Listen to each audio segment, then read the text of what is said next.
Before the wedding, his father said he wanted to try me. What happened next destroyed everything. 2 nights before my wedding, Marcus dropped a bomb. We were sitting in our apartment living room, folding programs, addressing last-minute invitations, drinking wine, planning our future together. Everything felt perfect, normal, right. Then he said it. Tomorrow night my father needs to examine you. Casually, like he was mentioning picking up dry cleaning, like it was nothing. I laughed, thought he was joking, making some weird joke about meeting parents or family traditions. But Marcus wasn't smiling, his face was serious, deadly serious.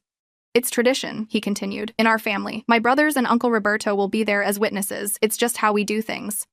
My stomach dropped, actually dropped, wine glass freezing halfway to my lips. Examine me? What does that mean? To ensure you're pure, virgin, untouched. Every woman who marries into the Castano family does it. My mom did it. My sister-in-law Maria did it. All my cousins' wives. Everyone, it's required. I pulled my hand away from his. No, that's not happening. That's insane. Oh. He looked hurt. Actually hurt. Like I was being unreasonable. It's just verification. Medical verification. 5 minutes and we move on. Then we get married and start our life together. Ah. My mind reeled. We'd waited 2 years for intimacy. 2 full years. Because Marcus said our wedding night should be special, sacred, worth waiting for. I thought it was sweet, romantic, old-fashioned in a good way. Now I realized he wasn't being romantic. He was saving me, preserving me, for inspection. Like a product, like merchandise, like something with a quality seal that needed verification before purchase. I can't do this, I whispered. This is wrong. It's family tradition. If you love me, you'll understand. That night, I left, grabbed my purse and keys, drove through rain to my best friend Sarah's apartment across town. Mascara running, heart shattered, hands shaking on the steering wheel. He wants his dad to check if I'm still a virgin, I choked out when she opened the door, with witnesses, before the wedding. She held me until I passed out on her couch, exhausted, broken, confused. The next morning, I went back to our apartment, hoping it had been a misunderstanding, hoping for an apology, hoping Marcus would tell me he'd been drunk or confused or joking. Marcus was crying at the kitchen table, red eyes, trembling hands. If you loved me, I said quietly, you'd protect me from this, you'd tell them no. He stood up, face transforming, from sad to angry in an instant. And he slapped me. Hard, open palm across my face, the sound echoed in the kitchen. His eyes widened immediately, shocked, like he couldn't believe what he'd done, like his hand had acted without permission. I didn't say anything, just pulled off my engagement ring, set it on the counter, heard it clink against the marble, and walked out. 3 days later, Marcus showed up at Sarah's apartment, pounding on the door at 2 a.m. Hands trembling, eyes haunted, looking like he hadn't slept. I hit you to save your life, he said when Sarah opened the door. What? I was behind her, confused, scared. The examination isn't about purity. It's an auction. They sell women. My family sells women to European buyers. The examination is a showing, a preview. Then they auction you off and I get paid. I stared at him, unsure if I should believe him or call the police. This sounded insane, impossible. He pulled out papers from his jacket. Contracts, vendor agreements, bank statements. They'll find you through these. The florist has your card number. The photographer has your email and address. The venue has everything. You need to disappear. Run, now. Rimari ini est. Sarah started filming silently on her phone. She was studying for the bar exam, 2 months from becoming a lawyer. Her brain kicked into evidence collection mode. The next morning, I called the venue, canceled everything, lost my $8,000 deposit. That was supposed to be 6 months of rent money, gone. When I told my mother, she asked if I'd been drinking, if I was having a breakdown, if I needed therapy. She didn't believe me. Nobody did. The next week was hell, complete hell. Vendors started suing me for breach of contract, the florist, the caterer, the photographer, all demanding payment for services not rendered.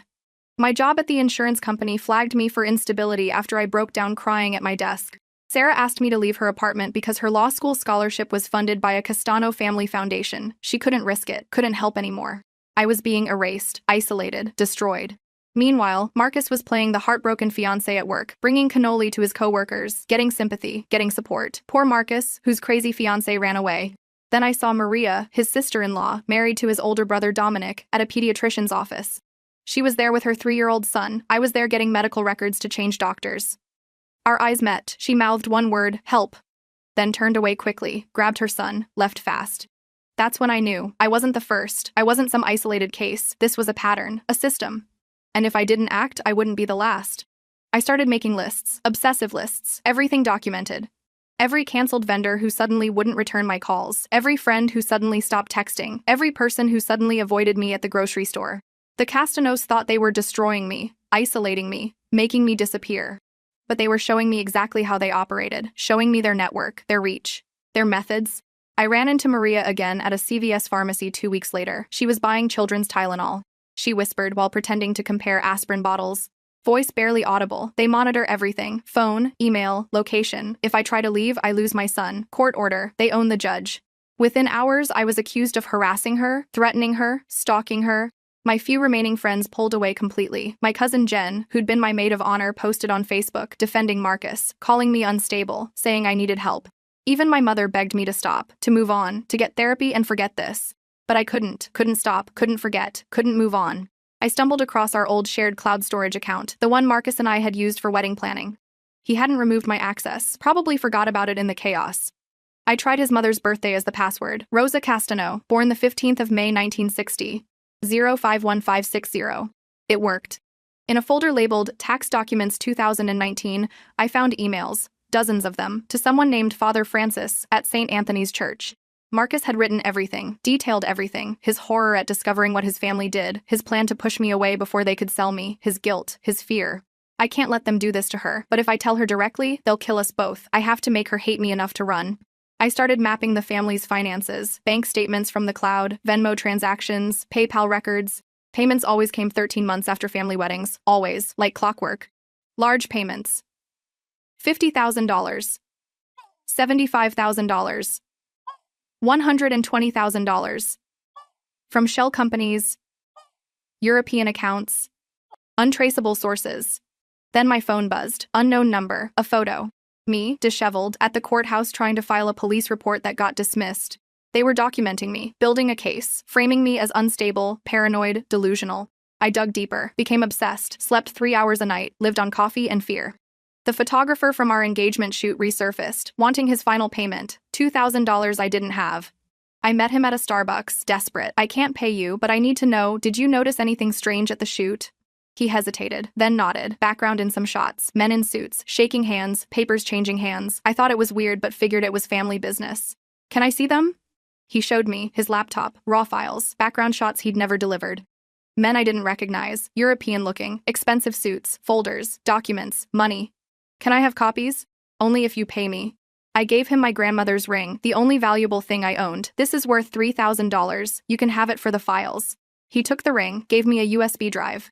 My brother reached out secretly the next day. Jake, 5 years older, worked in accounting for a Castano construction company.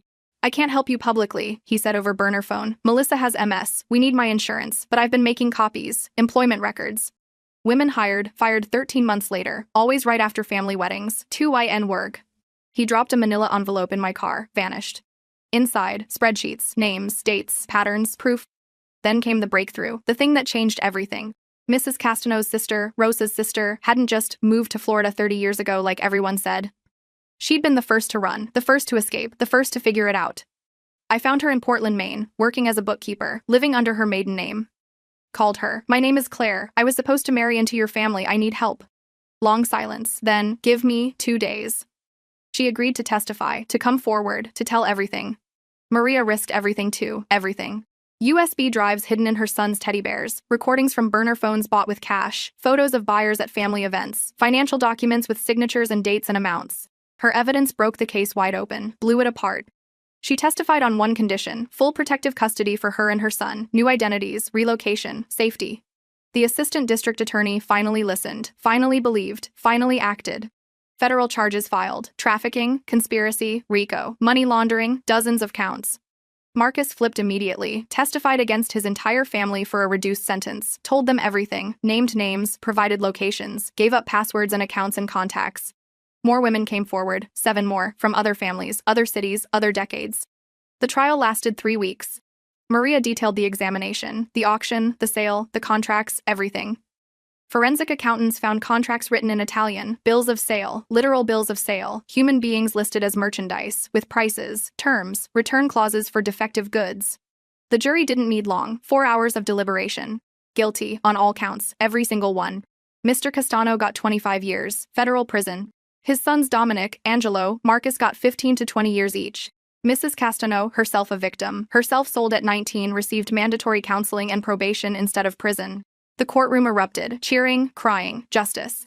The Castano name was destroyed, erased, finished. Their assets seized, their homes became crime scenes, their businesses shut down. Churches they'd funded lost half their congregants, their charity work exposed as money laundering and cover operations. I stood outside the courthouse as reporters swarmed, cameras, microphones, questions. Maria stood next to me, her son holding her hand, safe, free, protected. A reporter pushed forward. Claire, how do you feel right now? What do you want to say?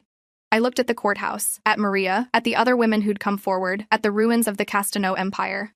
His father wanted to examine me, I said quietly, calmly. Instead, we examined him. We examined his entire family, and we found them guilty. And for the first time in 8 months, I smiled.